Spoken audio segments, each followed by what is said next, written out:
कैसे हो? आप लोगों को मेरा पुराने दो मैंने वीडियो शेयर किए हो, आप लोगों को शायद बहुत पसंद आया होगा। ठीक है, अभी मुझे कुछ बच्चों ने बहुत बार बोला कि चैप्टर 3 के बारे में भी कुछ थोड़ा सा डिस्कस कीजिए, कुछ इंट्रोडक्शन के बारे में बताइए। तो आज हम लेके आए हैं हमारा चैप्टर 3 फिजिक्स जो है ये करंट इलेक्ट्रिसिटी यानी कि विद्युत धारा से रिलेटेड है। इसमें क्या कुछ जानना है हम लोगों को?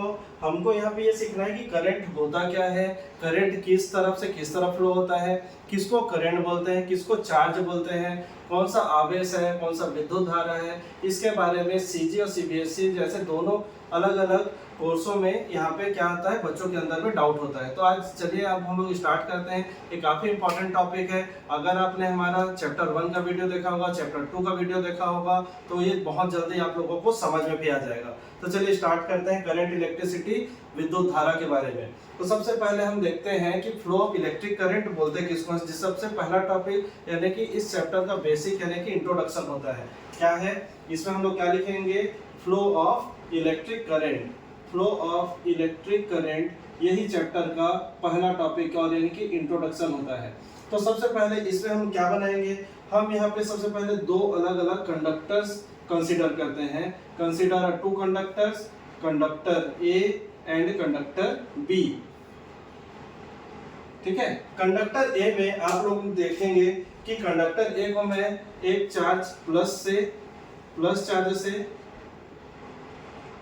और कंडक्टर बी को माइनस चार्ज से डिनोट कर रहा हूं। कंडक्टर को हिंदी में बोला जाता है चालक। कंडक्टर आप लोग तो जानते ही होंगे, कंडक्टर क्या होता है? जिसमें करंट आसानी से जो करंट को कंडक्ट कर सके, करंट को फ्लो होने दे, यानी कि उसी को हम क्या बोलते हैं? कंडक्टर बोलते हैं। इसी को हिंदी में चालक बोला जाता है। जो विद्युत धारा को अपने ऊपर में से आसानी से प्रवाहित होने दे उसको हम क्या कहते हैं? विद्युत धारा। ठीक, सॉरी, उसको क्या कहते हैं? चालक। तो अब हम दो यहाँ पे चालक यानी कि दो कंडक्टर लिए हुए हैं। एक का नाम ए है, दूसरे का नाम बी है। ए में प्लस क्यू चार्ज, प्लस से चार्ज लिए हुए हैं, और बी में कौन से चार्ज लिए हुए हैं? माइनस चार्ज लिए हुए हैं। तो अभी हम देखने वाले हैं कि फ्लो ऑफ इलेक्ट्रिक करंट होता क्या चीज है। ये काफी कॉम्प्लिकेटेड, बच्चों को इसमें काफी सारा डाउट रहता है कि हम चार्ज को करंट बोलते हैं या फिर इलेक्ट्रॉन को करंट बोलते हैं। चलिए ध्यान से देखिए, आप सबको आपने पढ़ा होगा कि इलेक्ट्रॉन में कौन सा चार्ज होता है? हमेशा इलेक्ट्रॉन हमेशा माइनस चार्ज वाला होता है। और इलेक्ट्रॉन जब माइनस चार्ज रखता है तो जो माइनस चार्ज वाला होता है वो किस तरफ अट्रैक्ट होता है, किस तरफ फ्लो होने वाला होगा? आप अपने हिसाब से कमेंट कीजिए किसमें फ्लो होगा। तो माइनस चार्ज इलेक्ट्रॉन रखता है तो माइनस चार्ज किस तरफ आने की कोशिश करेगा? प्लस के तरफ। यानी कि फ्लो ऑफ इलेक्ट्रॉन, यहाँ पे क्या लिखेंगे? फ्लो ऑफ इलेक्ट्रॉन किस तरफ से किस तरफ होगा? माइनस वाले यानी कि बी वाले कंडक्टर से ए वाले कंडक्टर की तरफ फ्लो होना चालू होगा। तो जितना इलेक्ट्रॉन बी से ए की तरफ फ्लो होगा उतना ही चार्ज, क्योंकि हम जानते हैं चार्ज हमेशा किसमें रहता है? हमेशा तो नहीं रहता, लेकिन इसको हम हमेशा क्या करते हैं? प्लस कंसीडर करेंगे। चार्ज यहाँ पे प्लस चार्ज है, और प्लस चार्ज यहाँ कहाँ से कहाँ जाता है? तो कंडक्टर ए से कंडक्टर बी के तरफ जाता है। क्यों? क्योंकि प्लस में होता है तो प्लस वाले किस तरफ अट्रैक्ट होता है? माइनस की तरफ।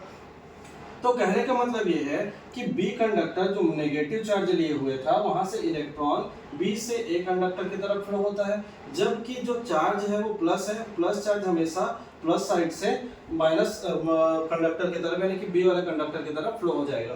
तो यहाँ पे इसको क्या लिखते हैं? फ्लो ऑफ चार्ज लिखेंगे। Flow of charge. चार्ज को किससे डिनोट करते हैं बेटा बताओ? तो चार्ज को डिनोट करते हैं हम लोग क्यू से। किससे डिनोट करते हैं? क्यू से। और इलेक्ट्रॉन को किससे डिनोट करते हैं? ई से। समझ में आया? तो यही हमारा करंट है। तो करंट का हम डेफिनेशन कैसे दिखाएंगे? The rate of flow of charge is called current. या फिर अगर दूसरा डेफिनेशन के बारे में बात करें, देखो चार्ज के बारे में क्या बोला? ये देखो चार्ज फ्लो हो रहा है कंडक्टर से बी तक, तो the rate of flow of charge is called current. अगर इसका फॉर्मूला लिखें तो rate of flow of charge को किससे डिनोट करेंगे? क्यू बाई टी से। यानी कि जितना चार्ज जितने टाइम तक ए से बी तक जाएगा वही हमारा क्या होता है? करंट होता है। अब आप लोगों ने देखा होगा कि मैं क्या बताया था, जितना इलेक्ट्रॉन इधर से इधर आता है यानी कि बी कंडक्टर से ए कंडक्टर की तरफ आएगा उतना ही चार्ज ए से बी की तरफ भी जाता है। इसका मतलब ये है कि इसका डेफिनेशन एक और हो सकता है। क्या हो सकता है? The rate of flow of electron The rate of flow of electron is also called current। यानी कि फ्लो ऑफ इलेक्ट्रॉन को भी करंट बोल रहे हैं, फ्लो ऑफ चार्ज को भी करंट बोल रहे हैं। तो आप बताओ कि ओरिजिनल में या रियलिटी में किसको फ्लो ऑफ इलेक्ट्रिक करंट बोलेंगे? इलेक्ट्रॉन या चार्ज को? तो इस चीजों को भी जानना है। तो इसको क्या करेंगे, जितना इलेक्ट्रॉन बी से ए की तरफ आएगा उसके अपोजिट उतना ही चार्ज ए से बी की तरफ जाएगा।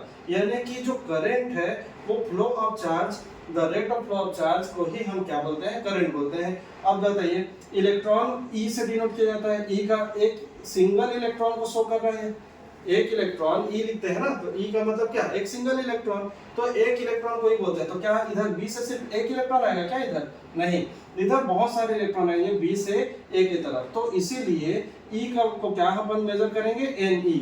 तो यहाँ पे क्या लिखा जाता है, एन ई। करंट का दूसरा फार्मूला मतलब चार्ज का वैल्यू कितना होता है, charge is equal to N E बी होता है।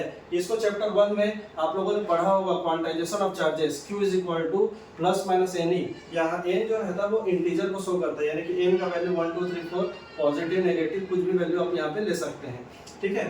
तो यहाँ पे क्या सीखे हम लोग, फ्लो ऑफ इलेक्ट्रिक करंट किसको बोलेंगे, the rate of flow of charge को हम क्या बोलते हैं, इलेक्ट्रिक करंट। इसी को हिंदी में अगर बोले तो आवेश प्रवाह की दर को हम विद्युत धारा बोलते हैं।